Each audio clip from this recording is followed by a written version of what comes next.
see, at all ball games, the umpires at that time,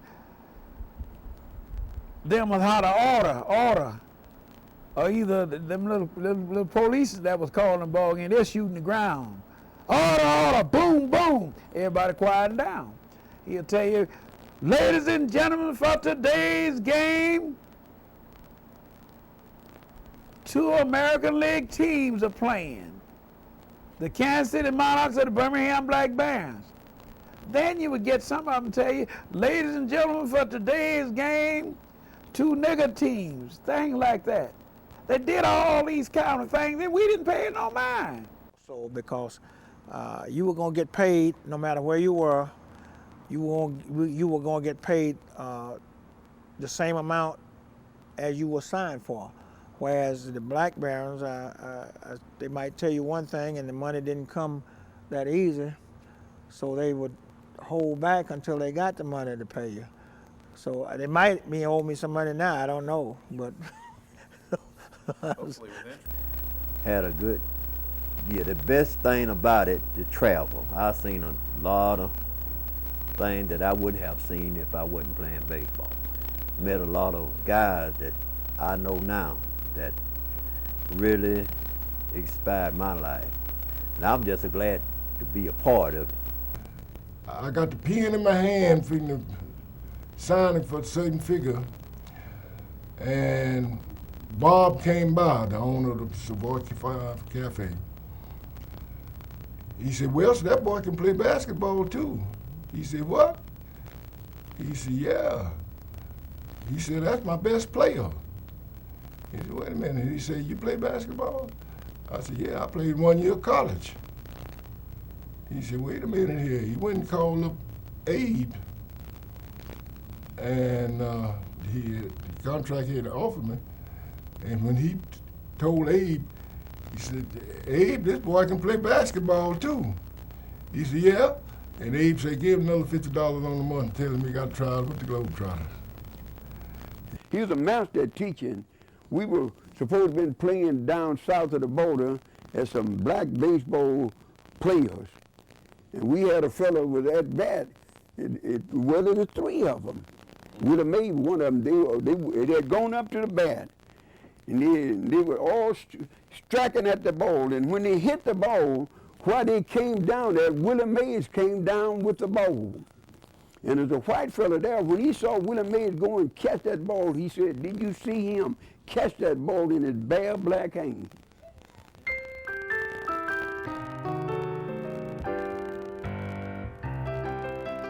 It was a great way to start the Roaring '20s.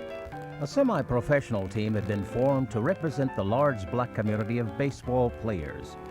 These men were pulled from the many steel mills and the dozens of coal and iron ore mines of central Alabama. There was already a semi-professional all-white team called the Barons. They played in what is now the oldest baseball park in the world, Rickwood Field. Rickwood Field had been built in 1910 by iron and coal magnate Rick Woodward. His company had a team, and he just happened to love the game himself. Little did he know that the greatest baseball players to ever step into any diamond would play on his field. And never in his wildest thoughts would he imagine that they would be Birmingham Black Barons. With Satchel Paige was before my time. I came out here to watch Satchel Paige, and I'd never seen, in fact, that's one thing that made me want to play baseball, because I could see how easy he made it look. And Satchel Paige was real good. There was a lot of things that he knew. He knew how to do them. Satchel Paige throw the ball called the devil help him. I don't know how he throw it, but I saw how it act. You can't catch it, no less hit the thing. And it don't come, if it was an egg, you couldn't break it. If it hit the ground, he throw it just that easy. I don't know, he called it the devil help him, but he could throw it. I think Perkins was the greatest guy, the only guy that could catch that pitch from Satchel. Perkins. Satchel would always would rather for Perkins to catch him. But when he stretched that arm and straightened that arm out like that, that ball just died. She just moved, she just do something quick. But when he do something quick, he'd be a perfect strike. This pitcher did what his name was, Dizzy Dean. When he came up to the bat, he tripled down the third base line. He went in the third base laying on his hand. And Satchel went over there where he was and said, Mr. Dean, said, there you is, and there you gonna stay. Struck out the next 3. A lot of that went on in the leagues. The Lord blessed him with greater tools than all of the guys that perform as a pitcher. And I think Dizzy Dean told the story and got fired. And then they started talking about how Dizzy Dean English he speak and all of that, but he had been into radio and television business for over 12 years before he made that statement, see. So that's the reason a lot of people think that's the reason why they fired him. But he didn't tell no tale. Satchel is the greatest ever picked up this. See this glove right here? This is, if you look at all of this palm of his hand, that's Satchel right there. That's Satchel Paige's glove. Yeah, this is his original. And the reason why I have this glove, he let me have this glove for a set of snake boots, because he liked to fish. And I had to let him have a set that they give me a set there in Morgan City. They give me some snake boots because I like to hunt. And Satchel begged me out of them, which I had another pair, and I let him have. He give me this glove here. I've been had this glove here. Let's see, we was in New Orleans together with AAA ball, and I've been had this glove ever since. The time that Mays were invited to play baseball with the Black Barons, a group of guys, Hayes and whatnot, came to Tuskegee at the same time to choose both of us to play together because we had had such good background, and they had watched us play at Fairfield. But I after thinking about it, I chose to stay in college. And I heard somebody say Willie Mays. And I went out there. They were trying to get rooms, you know, for the night.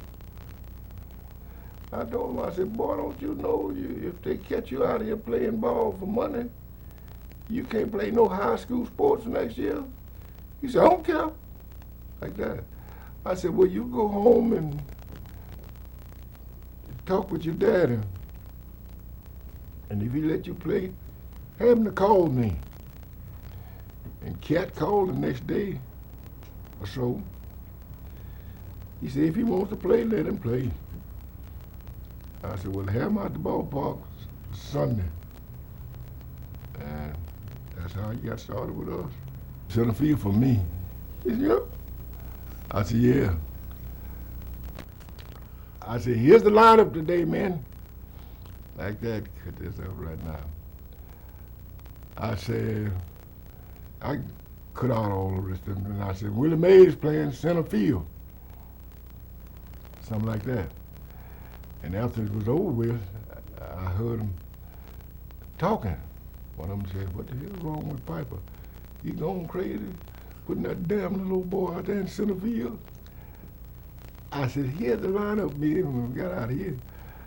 I said, anybody don't like it, you know what you can do. You can go in there and pull that uniform off if you want to. I said, you know what? You can take it on Willie. We'll get another one like, I cut that out just like that. Now when he playing regular center field, left fielder was the slowest something in the bunch. And ball, come on Willie. Ball go to left center. Come on Willie. And Steele, he was all low, because he could run pretty fast. He had a better arm than Willie. And I go home, I said, hey, come here. Both of you, come here. I said, you better start earning your money. Because we can get anybody to stand up out there and say, come on, Willie, cheaper than what we paying you. I cut it off just like that. Sure, we won the pennant. Yes, sir, partner. The 1948 championship occurred during the peak of popularity for the Negro Leagues. America had now gone through the transition from supplying the soldier to manufacturing for the consumer, and things were booming. Jobs were easier to find, and that provided more money for leisure activity. For those who could afford it, you could listen to the radio or go to the picture show. But for the big spenders, the place to be on Sunday was Rickwood Field. There, some not only saw a great baseball game, they saw their future played out as well. I was at Tuskegee University, and we went to the ROTC camp. And my first playing baseball was softball. As you know, fast-pitch softball is a little faster than baseball. So we had what we call a company team. And that's where I learned to play baseball. And after I got out, baseball was my favorite sport because Fairfield is where I was raised, and Mays and we used to play at what a team called the Fairfield Gray Sox. I watched Birmingham when I was real young. I would watch the older guys, Winfield Welch and Oscar Charleston, that bunch. I would watch those guys when they come to Birmingham and play. And I just wanted to play one day. I felt like that I could play in the league. And I was lucky that Winfield Welch, Harry Barnes, Thomas Sampson were the one to give me an opportunity to play back then. I watched baseball in Birmingham because this was a way of life at that particular time. Where we sit now at Rickwood Field, these stands were packed and you didn't have any place to sit. And see, that's where I was born on a coal mine. My dad was a coal miner all my life, and all his almost. The coal mine was a little bit more, because they made a little bit more. They worked on tonnage. See, they dug coal and put it in the cars.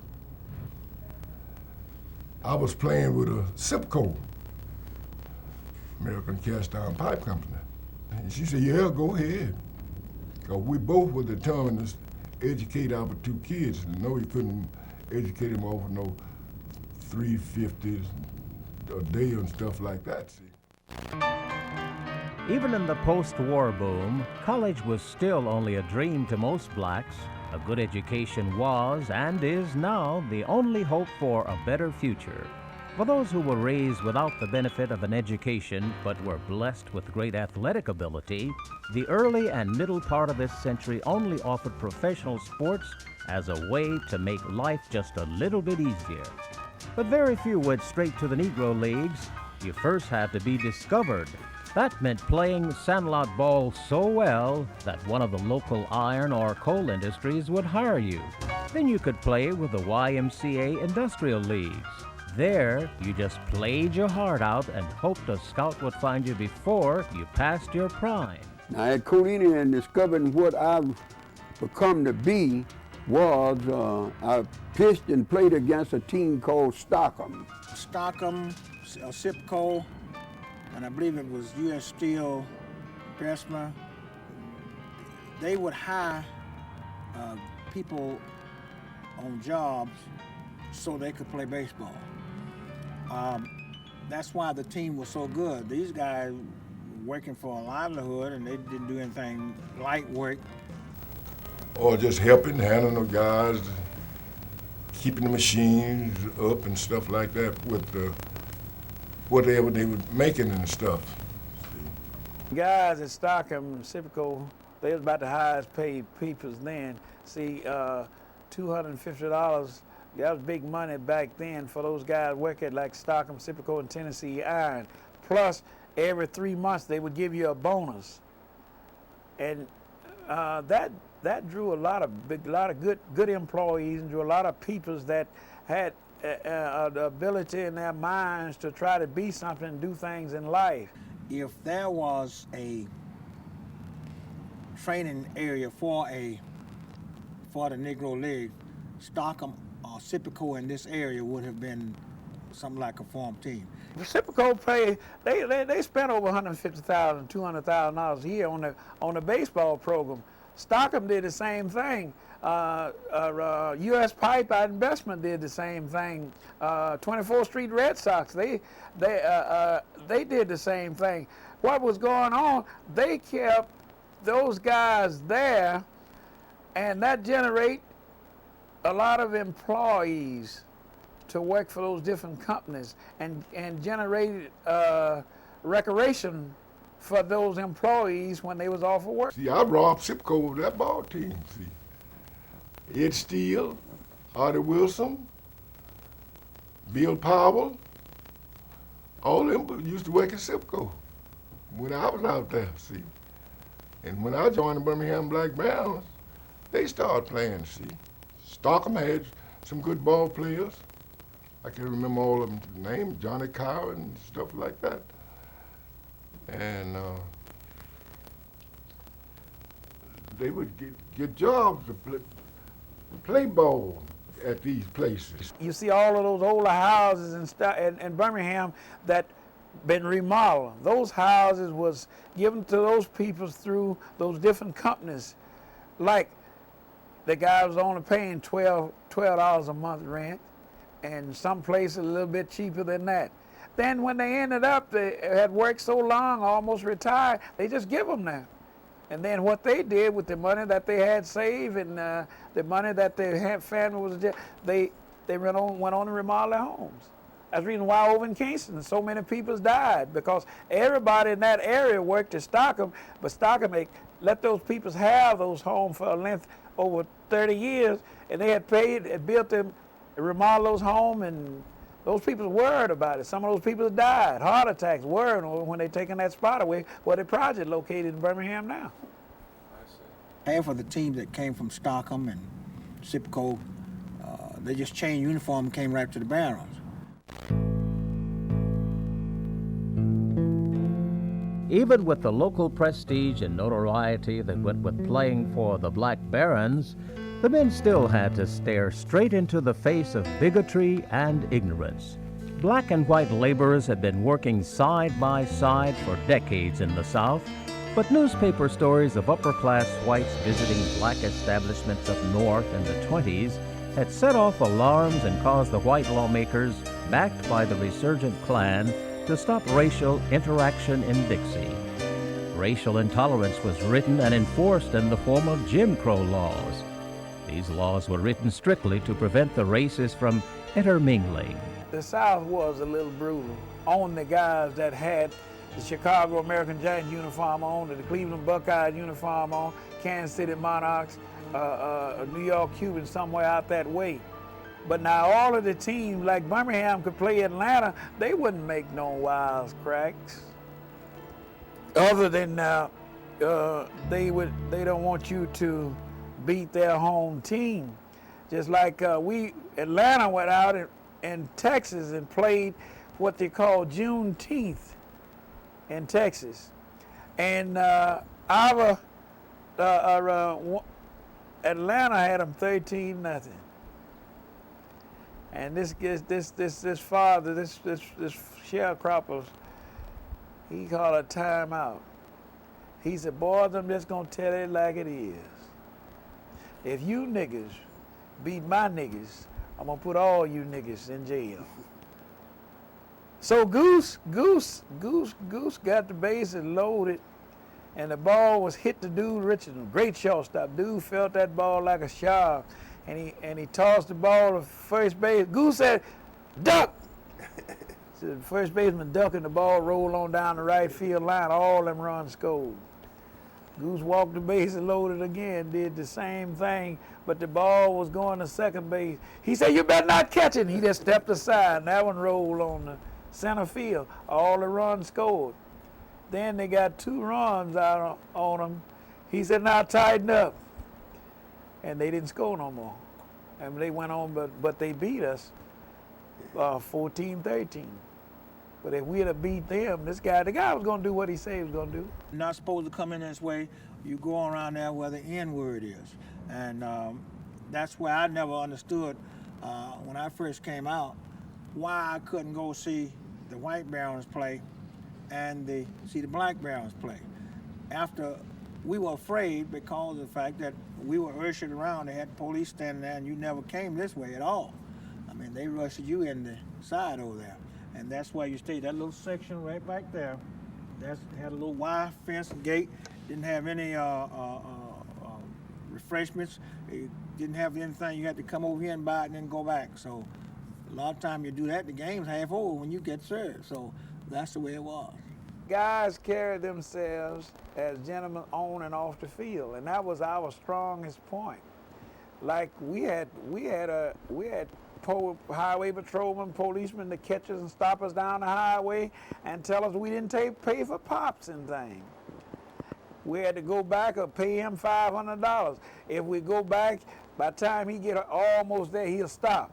I said, boy, I hate to take y'all in, and if I do, everybody going to jail. He said, but I know that old judge, boy, he wasn't feeling good when he went to sleep, and if I wake him up, he might fire me. And he said, but I tell you what, if y'all give me $400 or $500, that'll make him feel good. Y'all can go on down the road. That's what we would be doing, giving them to him, because we haven't did anything. In a lot of cases, that was the easiest way out. They'd give him $400 or $500. We'd be blessed to make a little bit more money. But we could have saved that. So finally, this one time, Jim Kennedy Jim was really mad. He was something else. He wasn't afraid of nobody. We had played and we had made maybe about $2,000. Had a big house. So this man stopped us. Old Jim told him, said, if you don't get out of here. You know how he snapped that knife. He kept a knife. That family was dangerous. And that police looked at the blade of that knife, and I looked like I believe them bullets melted, what he had. He said, listen, he said, I tell you boys what you do. He said, Don, I know y'all paid. He said, but I tell you what you do, y'all go to hell on down the road, and if somebody y'all paid me, we goes on. These are true things that really have happened. Up north, at that time you could go in places and sit down and eat, especially on beyond the Mason-Dixon line. From Kentucky, some parts of Kentucky, some parts of Ohio, you could go in these places. Then the other places you could tell when you start coming back south, because you had to go places we call a hole in the wall. Somebody had to go, you'd go around and go in the back, and that was the only way you got something to eat. We had Rick, he got so strong. We was in a little old town coming out of Oklahoma City, and he walked in there and told us, by God, I got some boys out there. Said they were pretty good workers. And I said, those kids are hungry. I said, you can just let me sit them out there in the backyard just since they get. He said, oh no, bring them on inside. Bring them on there. And they fooled around there, and Red pulled off his hat. And they found out he was black, and they run all of them out of there. He said, get out of here. Yeah, but those are some of the hardship or some of the things that happened. Back then, though, it was just hard for black people to try it. Oklahoma special. Oh. Yeah, it was that. The only hotel we could get had an oil well running right up through the porch. And every room you got was on the side while the oil well, and that thing pumping all night. You might as well stay in the bed, in the bus and sleep. That's all night. We got used to that. You can sleep with that. If you were sleeping, you sleep with it. Get up that morning, go in there and eat those grits and eggs. You go through the little town in Oklahoma there on the Oklahoma University campus. Bud Wilkerson had a sign, had his name signed to it. The niggas read, run. If you can't read, run anyway. How can he run if you can't read? Most all the towns had one or two black hotels. See, and then you had a lot of them had houses that they could rent out to you for rooms. See. Just like this other thing I was telling you about there in Sparta, Georgia, when we played those Cubans. The voices, what echoes from his voice, ladies and gentlemen, for today's game, a nigger team and a Cuban team. It was much easier to say if you was gonna say nigger, say two niggers team, a two Cuban team, a two team. But he used that other little stinging in there, and we paid that no mind. But he got a whooping for that. Down pictures. Oh. Got that ball in there on him, just flanched aside, let it hit him, just kept moving. And when the game was over, he was redder than a coal of fire. We had set his tail on fire. Payback for acts of racial ignorance were rare and dangerous. Usually, the best answer to a challenge was in your performance. It's much harder for people to accept your label as inferior if your performance on and off the field was always superior. The country's attitudes were slowly changing, however. Part of the change was due to the high level of performance of the black soldiers, sailors, and airmen of World War II. Another reason was that for over 10 years during the off-season, the best players in the major leagues and Negro leagues had been seen throughout the South and West playing each other wherever they could draw a crowd. That always meant having fun and, more importantly, an extra paycheck. I went on what we call barnstorming. That's right. And I played against quite a number of teams was in the league with us. My really first sting was when I played at Briggs Stadium against Satchel, and Satchel had us 1-0, and he was firing the ball, and I bunted on Satchel and got a base hit, and Satchel cursed me out. He just raised sand. I thought he was angry with me. So after the game, he come over and he told me, he said, "You leading off for me. We're going to the coast to play the Major League All-Stars." And from that day on, I never looked back. Then in 57, 58, they sent me to South America. I stayed over there for 2 years every summer they thought that hot weather would do it, but it never did. So I just gave it up and started playing with the Memphis first. Then I started barnstorming with Campanella and Mays and them when we go all over the South. But during that barnstorming, there were, every time that the major league players, he would face him and some guy would hit a home run or he'd serve him up. I mean, that's $400 or $500. So he would leave with a lot of money because of the fact that he was doing some of the things that they wanted him to do. And when Satchel was with us, he always, those that was around him, they referred to him as feed the whales. That means when he come up to bat, he gonna hit balls over in the ocean. That's why they said feed the whales. The guy, he come and said, "Who pitching?" I said, "I'm pitching today." He said, "I give you $500. Just throw me nothing but fastball." They wanted to hit it 500 miles. I didn't care how far they hit it. I got $500 from this guy, $500. I'm gonna end up with me a lot of money plus my share. But Dobie, I ain't paying him nothing. He ain't hit nothing all day. He ain't hit nothing. The one that didn't pay, they didn't hit. But the one that paid, we throw them fastball. They hit it 5 miles, they'll give me another ball. I don't care, we ain't playing in no league, because they gonna get all the money anyway. So I don't make me $500 off of 5 guys, plus my little cut. I made good money. Some of the major league teams, after the season over, they had what they call a barnstorming tour. And that was my first time really making a big sum of money right out here at Rickwood. Mays got me on the team at that time. You know, he was with the Giants. So I made about, I think they came in the dugout and gave me $1,200, and I never had $1,200 given to me in cash, just right out. So that's what the barnstorming group got. You know, when the major league player would come around and be seen by the fans, and after the game they would get autographs and whatnot. So that was my first big lump, and I found out that made me love baseball much more.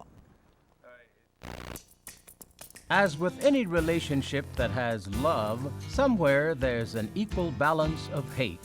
For baseball teams of the 30s, 40s, and 50s, the downside of the game was getting to the game. In the decades before cross-country air travel and the interstate highway system, getting from point A to point B meant 2-lane roads, slow speeds, and a bus. But that bus never quit rolling. Every day we go out on the road, we got 500, 400, 600 miles, and we'll make it. Sometimes we made it there, but we made it there putting our uniforms on the bus. And change afterwards. Then sometimes the guys used to kid each other, so that's right, throw it up, put it down. That means throw your arm, fake like you shower, and put them down. But then when we get to the hotel, we take a shower. Everybody was proud of themselves. They would wash their own underclothes or whatever. Our uniform, our socks.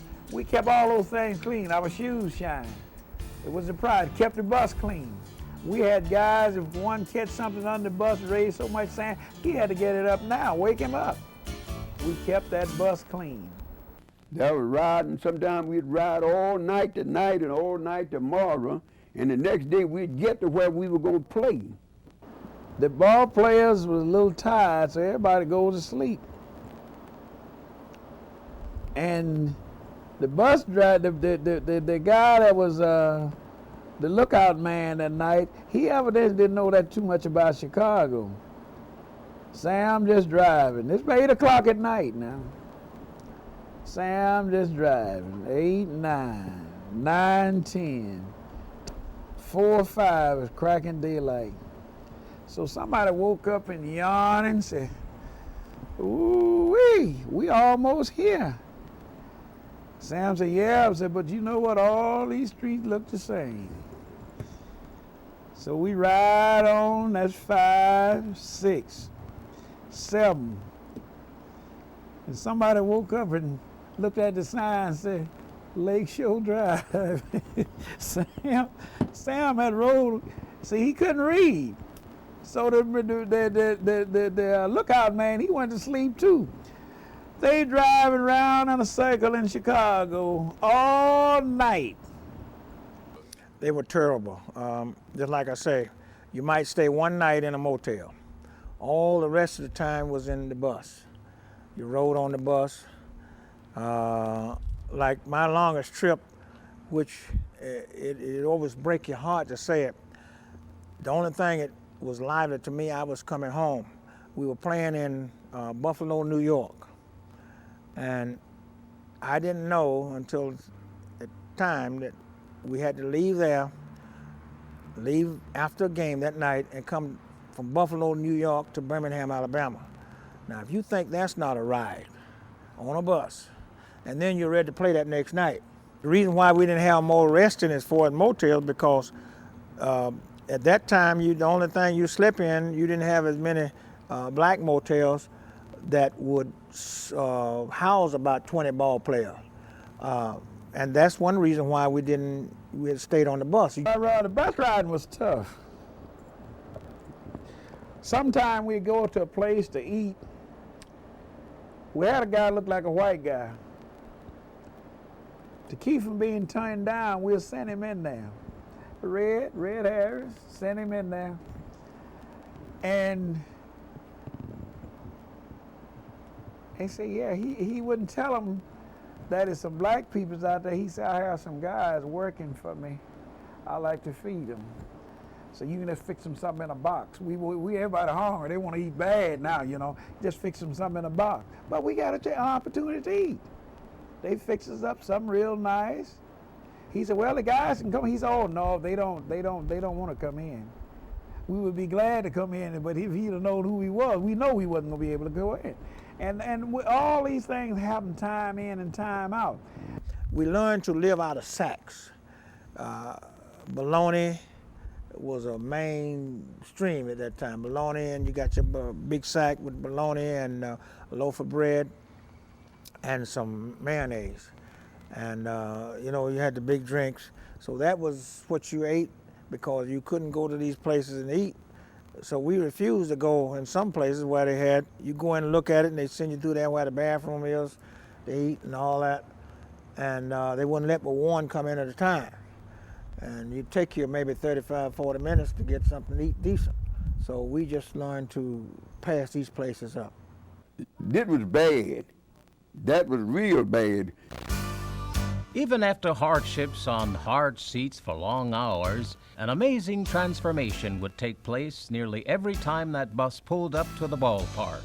About 20 road-weary men would pile out of their bus with a gleam in their eyes. It was game time. The regular season had begun and the men were serious and amazing to watch. Before me, you had Piper and Willie Mays and Robinson and Steele and Bassett, Reverend Greason, now it's Reverend Greason, Newberry, Bostock. All these players were just amazing to watch. I mean, you know what it was to see them miss a ball. And that's why I always like it, because baseball was such a sport that looked like you didn't make mistakes. But the mistakes I see now, I can't believe they would happen. When you play ball like in Mississippi, down south, you didn't play on no field. You played in a cow pasture. You had to duck them cow pies, and you know we just played. Tell her like it. You know what he said? Duck them ball hit in cow manure and splash all in your face, all over you. And you pick that ball up and you still playing. Forget about that kid. All that happened. All that. Guys be running at a fly ball, slip and fall in a pile of cow manure. And they get up and shake off and they keep playing. And then a lot of people say, oh, I don't believe that. But I tell them I was there, you wasn't. I know about it. Then if you gonna make a mistake, they make a mistake in major now that we wouldn't even make. Because we didn't have that field they got. We had played in a cow pasture. Wasn't no good ground. And they missed ball on the rug. We never would have missed no ball on no rug like that. And another thing, wearing jackets. Worst thing in the world an athlete can do. Sets himself up. How's that? Hey, everybody know you play baseball. You have your jacket on. But your cap, we don't allow that. We didn't allow them wearing caps in there. That sets you up. We call you a rookie. You don't know what's going on. Guys catch you out there, they don't have to know it if they see you have a cap. Oh yeah, he with them ball players. They supposed to run you out of town or anything. I remember when I was managing Birmingham, I talked to the boys in Yazoo City, Mississippi. I said, guys, you're in a small town. I said, don't go out running and talking to these girls. Oh, they like us. I said, listen, every town you go in, the girls have a friend. And I said, those boys are crazy if they let you all walk in and claim their girlfriend. So I was in the hotel getting my report in, and I'd give everybody the eat money. And a guy come running up there knocking on my room there. He's out of breath. He said, you better come on, hurry up. Come on, go get them if you want them. I said, because the guys out there have them lined up, and said, one man have a shotgun. All of them are sitting there like a little pig crawling. They looked at something, looking like, they said, that black Jesus, come on and get me. But I saved them. And all those little things happen. My first time up to the bat, I hit a triple right out here. And that's like I said, they were playing a little close in, so when I hit it to the farthest part of the ballpark, and I had good speed. And I always still say I should have tried to get an inside the park home run, but if I'd have missed it, I'd have got fined. So I knew I'd have got fined because he stopped me at third base, but that was my first memory. And then the next time up, I beat out a bunt and made 2 or 3 sparkling plays in the infield. So that was my first game. When if he tell you to bunt and you swing, that's $25 automatic. $25 you got to pay. He gonna get it. But what he do with it, he put it in a pool.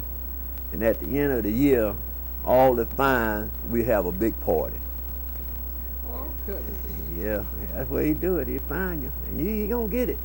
And they had a big pool, and at the end of the year, when the season over, we just have a ball with my money and whoever money get fined. Some of the managers were rough. I mean, if you did something wrong, they were on your back, and my manager was George Scales, and he kind of frightened me a lot of times because I was dancing back and forth one night off third base, and he told me if I got thrown out, he was going to charge me $25. So if you made a mistake, you paid for it. It wasn't no, like it is in college where they take you and sit you on the bench or something. You paid the money and you went back out there. Back then, when we played ball, now they got 5 different pitchers. Set up man, all this and that. And when you got that ball that night, that was your ball for that night.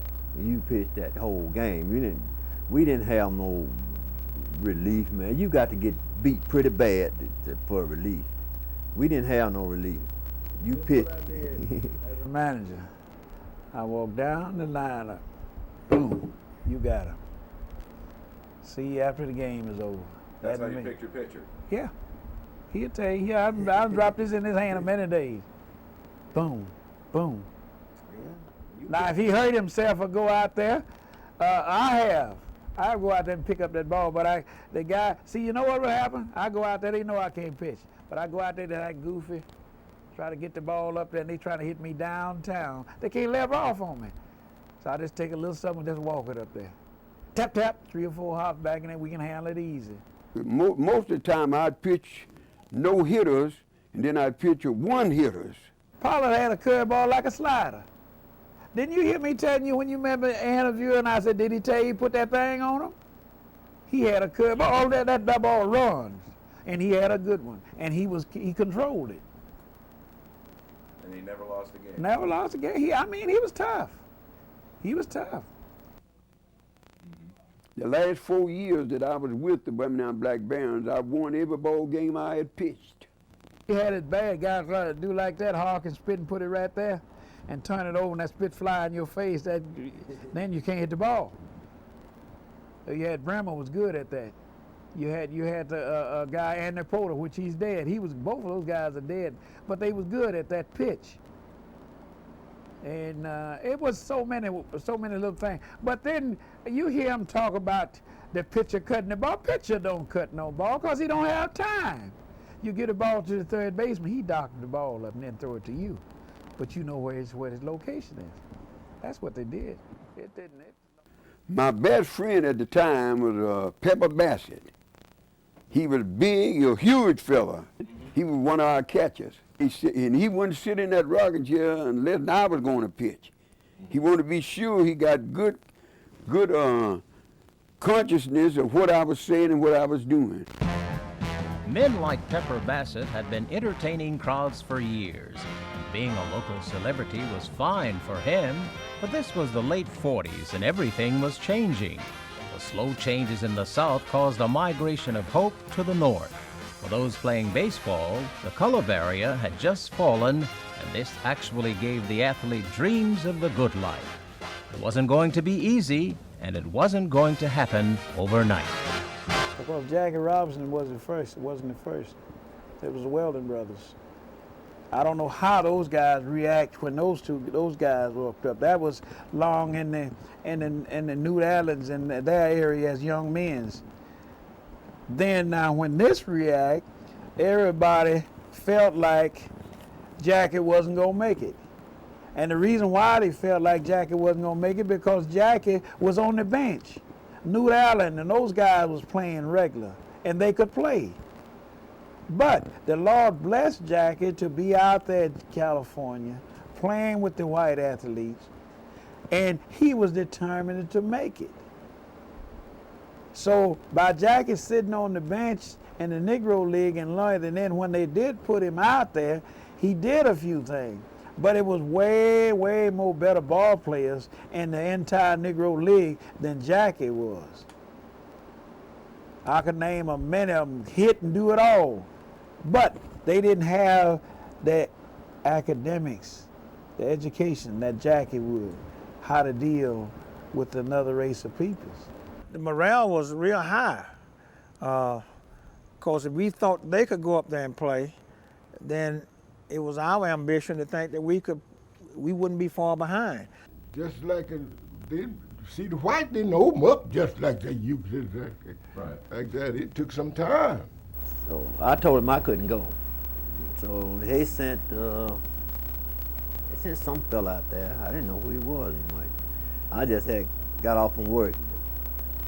He said, "You ready to go?" I said, "Man, I can't go nowhere. I got this house I got to pay for." He said, "Don't worry about it. They paid for the house, give my wife a brand new car, and I got $10,000 for signing." And I left that spring going to Florida. So I left everything with wife, man. The house paid for. I didn't have no problem. I wasn't making, but they paying us $800 a month. That way cry better than I was making before then, and nothing coming out of it. I got down there to Gainesville, Florida. I was taken into a room. I was told what I was going to get. I was told what position I was going to play. I was told what all the money and whatnot to get. The only thing I wasn't told is that when we go out to play in big cities, that I would have to go and live in a black home, and I couldn't stay with my teammates. I couldn't stay in the motel with my teammates. I had to, they had always had a nice black home for us to go and live in. And it didn't bother me that much. The only thing that bothered me is that you seem kind of like a second-class citizen because of the fact that you playing right alongside of a guy, and you're out here to entertain these people, but yet after you leave home, go back to the ballpark or go home, I have to get in a taxi. They paid for my taxi, and you'll wiggle way back, whereas your teammates would be in a place, a nice motel, and you know whatnot. So that's the part I didn't like. We had a guy would have gone down in baseball, one of your greatest left-handers ever pitch. His name is Podlow. Played for the Grays. And he could pitch because he pitched against all these guys in the major leagues over in South America. And they couldn't do nothing with him. But they brought him back and was going down the ramps. He was going to be with the Dodgers. And that lady said, that nigga, he said, no, I can't take it. He just turned around and give up baseball. Most of the best ball players were leaving, and if they didn't, they had gotten kind of tired, and people didn't come out and support it because they could go and see another team like that. It's a great irony that the fight for acceptance and equality was actually the cause of one of America's largest black businesses to dissolve. But now, at least you could compare the kids that grew up in your neighborhoods with the white players that everybody else talked about. As time has passed, the work and dedication of Negro League players has faded from memories. Throughout the last 3 decades, the business of baseball keeps overshadowing the game of baseball. This has an effect not only on the attitudes and opinions of the former stars of the game, but also on society. Popular for the highest amount of money I remember. When Willie Mays signed, as great a ball player as he was. He played 22 years in the major. He only got $15,000. And that right now won't even buy enough, won't even pay tax on some of these guys' money. They're not worth it, and it has a tendency to ruin baseball. Yeah. That's right. You see a lot, but there's very, very few good players. Like now, young kids, even in the major league, they don't know how to make money. Everything is coming free to them. When you get everything on a silver spoon platter, you don't care how, you throw it away. But you have to work for it. Look at them now. Look how they're throwing drugs. Look at all these things. It's uncalled for. Don't you know if there's anyone should be fooling with drugs, it should be those athletes that couldn't read and write? Everybody in the major league now can read and write. The bigger fool now. The educated fools. It's pitiful. And make sure that you get you an education, because that's the key to all of it, regardless of what happened.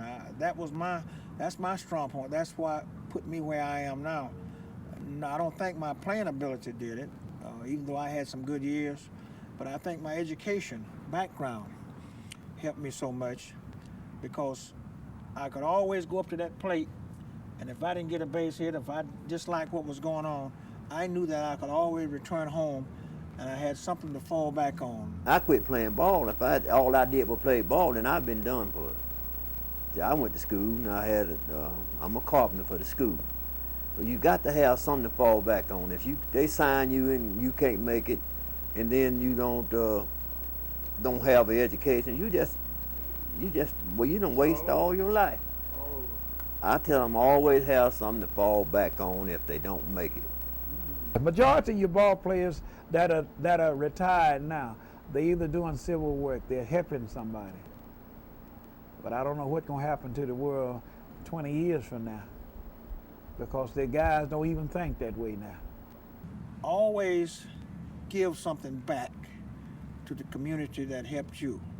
And that's why I've always chosen to stay home rather than go jobs offered me in Chicago, New York, Indianapolis, Indiana, Atlanta, but I always chose to stay in Birmingham because I've always wanted to give something back to the community. And I think that's the one thing that have enjoyed most? I just had a beautiful, beautiful relationship in sports down for over 40 some years, and I wouldn't give a $1 million for it right today.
We were down in Mississippi playing ball. We had a boy named Higgins playing left field. He wanted to play left field. So we had Higgins on it. Ball, it was rough. Ball went through Higgins' leg. He said, no, I couldn't caught that ball. Very next inning, they put him out there. Ball came the same way, right straight through his leg. And when the inning was over, he didn't want to come in. So he went out, sit in the dugout with the pitcher down in the bullpen. They waved him on in there and told him to go get your guitar, get on the bus and start playing. Oh, he said, that ball hit a rut. I said, well, Higgins was out there. The ball did the same thing to Higgins that it did to you. You said you would have caught it.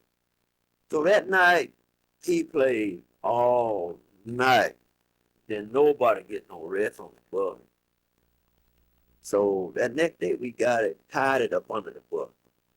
He come punch for it. I went, nah.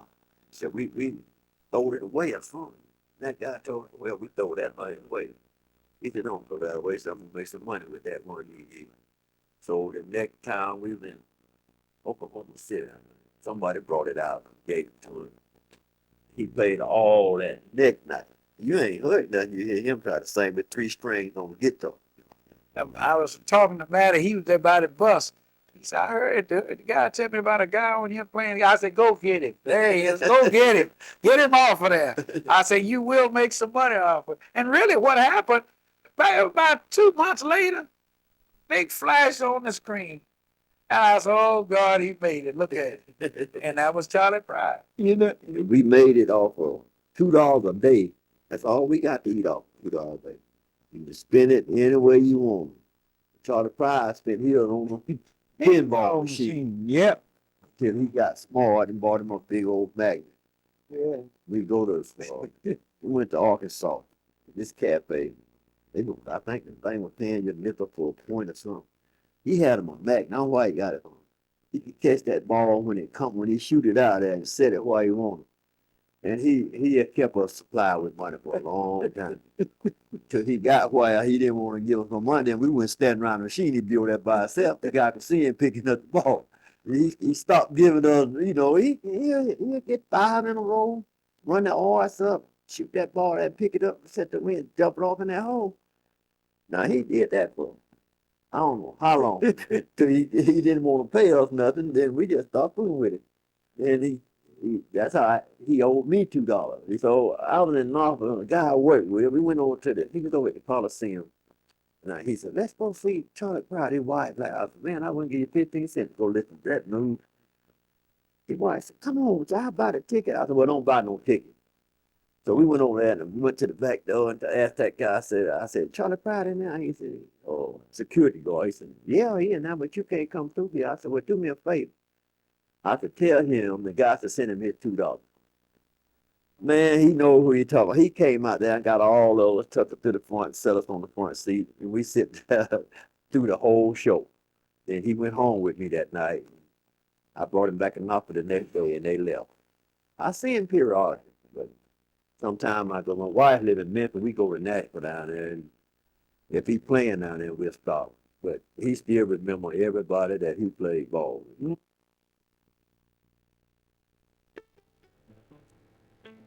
You and I are happy if we have one successful career. Athletes usually need a second. Sometimes that success is measured by the impact on others, not just in dollars and cents. Following the example of other great athletes, football star Doug Williams chose to develop young talent as his second career. I wouldn't have become the first black quarterback to win the Super Bowl without the inspiration of other black athletes. One of my heroes is Buck O'Neil. Restricted by color barriers to the Negro Leagues, Buck O'Neil still became what many call the greatest first baseman ever. Then, as a Major League scout, O'Neil placed and coached some of the greatest stars. Some say I was born too early and denied opportunity. Heck, I was right on time to see the change and to help make that change. African American athletes, success after success.